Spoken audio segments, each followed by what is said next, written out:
Right, question 18. So we've got a speed time graph for a car. And the question is, work out an estimate for the distance the car travelled in the first 10 seconds. So what that means, and it says use 5 strips of equal width.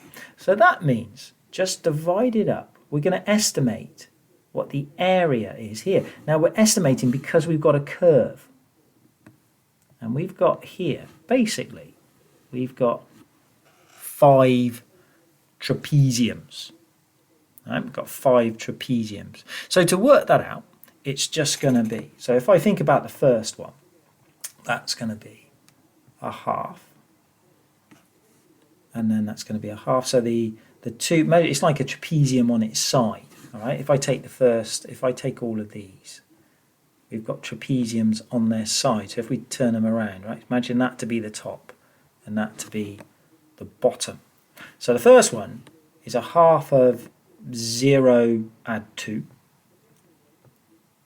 and it's got a width of 2. So we're going to multiply that by 2. And then the second one is a half of, so the top and the bottom are 2.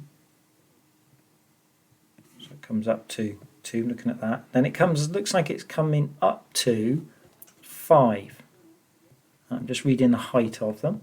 And then I'm going to multiply by the width, which is 2. Now we might get slightly different answers with this. This is why it says an estimate. So the third one, so this one here, we're going to do a half of, so I know the first measurement is 5, and plus now this part just here. Now I think that looks like 9.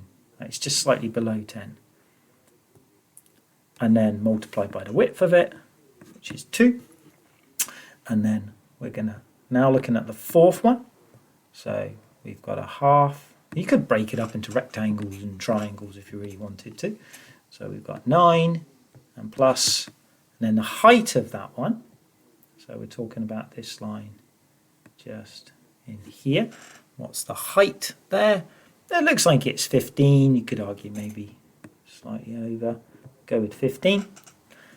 And then the last one, oh, oops, forgot to multiply that by 2 because of the width there. And then we've got a half, and we know the first value is 15. And then the height, this one here, looks like 20, maybe just slightly below 25. We'll go with 24. Then don't forget to multiply it by the width there, which again is 2. Now if you work all of those out, add them together, and you should come out with 86. Now you'll be given a little bit of leeway just there.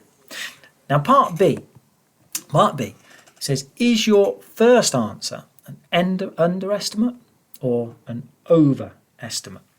Now if you think about how we've just worked it out, we've worked out the area of imagine a straight line coming across here. So our curve is slightly underneath that there.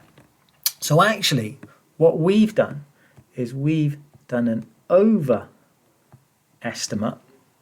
and it's because the curve is underneath what we've done, right? So we've worked out this bit, an area underneath here, but it's actually, we only really want this part here. So we've got this too much. So it's an overestimate.